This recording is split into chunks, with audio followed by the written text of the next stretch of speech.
कि एसआईआर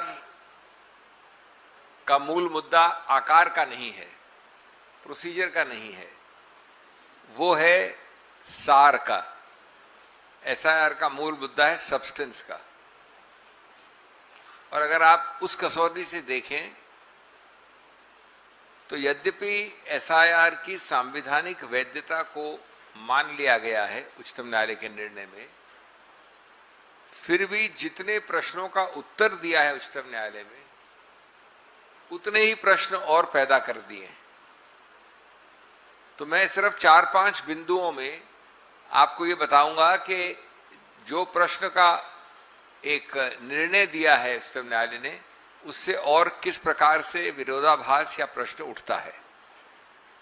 जैसा मैंने शुरू में कहा कि ये निश्चित रूप से है कि एसआईआर की संवैधानिक वैधता, कानूनी वैधता को मान लिया गया है और इस मुद्दे के आधार पर निश्चित रूप से एक मुद्दा निर्णित हो गया है। लेकिन 3-4 चीजें हैं जो मैं आपको कहना चाहता हूं। पहला तो है, और मैं बहुत संक्षेप में कुछ ही पैरास की बात करूंगा, आप लोग देख सकते हैं निर्णय आ गया है अब, इसलिए थोड़ा विलंब हुआ प्रेस कॉन्फ्रेंस में। एक तो हुआ नागरिकता का मुद्दा, कई पैरास में है, विशेष रूप से पैरा 171 में है। अब रोचक बात क्या है, प्रश्न जो उत्तर देते हैं, निर्णित करते हैं, उससे और प्रश्न कैसे उठते हैं, विरोधाभास क्या है। 171 में लिखा है बड़ा स्पष्ट कि अंतिम निर्णायक संस्था नागरिकता के विषय में चुनाव आयोग नहीं है। नागरिकता निर्णायक संस्था नागरिकता एक्ट के अंदर कॉम्पिटेंट अथॉरिटी है, जो मिनिस्ट्री ऑफ होम अफेयर्स इत्यादि होते हैं।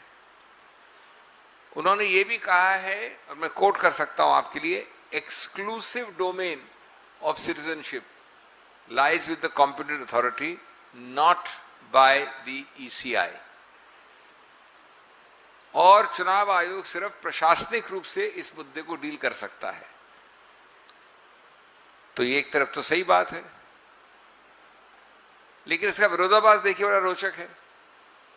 चुनाव आयोग नागरिकता निर्णित नहीं कर सकता है अंततोगत्वा, और यह भी लिखा है कि जहां नागरिकता का प्रश्न उठता है तो उसको, यानी चुनाव आयोग को, उसको रेफर करना होगा कॉम्पिटेंट अथॉरिटी को, जो मिनिस्ट्री ऑफ होम अफेयर्स है, और उनका निर्णय बाध्य और फाइनल होगा। तो अगर ये बात सही है तो आपने देखा कि सभी 12-14 स्टेट्स में 7.5 करोड़ लोगों को जो हटाया गया, प्राथमिक रूप से तो कम से कम नागरिकता के आधार पर हटाया गया ना। तो ये कैसे हुआ कि उनकी नागरिकता निर्णित करने से पहले उनको हटा दिया? जो 7.5 करोड़, मैं एक प्रदेश की बात नहीं कर रहा हूं, सभी प्रदेशों को मिला के, नाम हटे या इन्वेस्टिगेट हुए या बदले गए इत्यादि इत्यादि, अगर सिटीजनशिप एक्ट, नागरिकता कानून के अंतर्गत ये निर्णित हो सकता है सिर्फ, और उसके लिए एक अलग कॉम्पिटेंट अथॉरिटी है जो एडजुडिकेट निर्णय देती है, तो पहले वो करना चाहिए, न कि उसी आधार पर पहले उनको वोट से निष्कासित किया गया, उनके वोट को छीना गया एक ऐसी बॉडी द्वारा जिसको उच्चतम न्यायालय ने कहा है कि उसका कोई हस्तक्षेप, कोई अधिकार क्षेत्र नहीं है नागरिकता में। मुझे थोड़ा दुख है कि ये विरोधाभास खुद जिसको नोट किया है उच्चतम न्यायालय ने, लेकिन पूरा महत्व नहीं दिया।